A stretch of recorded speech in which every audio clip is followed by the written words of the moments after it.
We haven't had a capital bill since 2009, and so almost 10 years. So we got 10 more weeks to try to end the conversation once and for all on how to fund our infrastructure, our highways, roads, bridges, and provide some capital to local municipalities on building police stations, fire stations, our parks and recreation.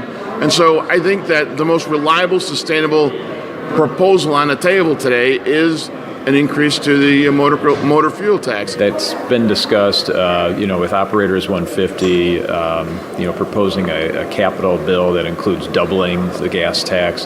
There's a lot of concern there too. That's how people of all incomes, and that especially hurts lower income folks who are just trying to make ends meet, get their families to and from school, try to get to a job, and you're raising additional motor fuel taxes on them. That's a concern we have to address. The bill in the Revenue Committee yesterday was to the initiative of the Illinois Municipal League to allow local municipalities the opportunity to impose local motor fuel tax for local road and infrastructure projects. This gives local municipalities greater flexibility in use of motor fuel tax for things that are important to them. They have a better understanding of what's important to them than perhaps us in Springfield. The question is, we hear a lot about we need more revenue, but we're not seeing a lot of solutions on, how do municipalities work together? How do we combine governments? How do we consolidate schools? Are there ways to deliver services for better? Or look at the services that we're delivering and say, hey, there's areas where we need to redefine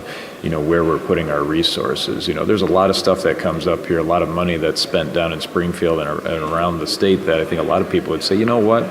Those types of grant programs or special projects or things like that, we can start to trim back on a lot of that. We need to see more of those types of proposals before we start talking more taxes. I'm proud that we're Illinois. I'm proud that we're the crossroads, and I believe that if we want to be a leader on our infrastructure, as well as provide some relief to local communities in regards to some of their institutions, I think they would appreciate a capital bill that it's financed with newer forms of revenues. We're hearing a lot about more tax and not about how do we save money.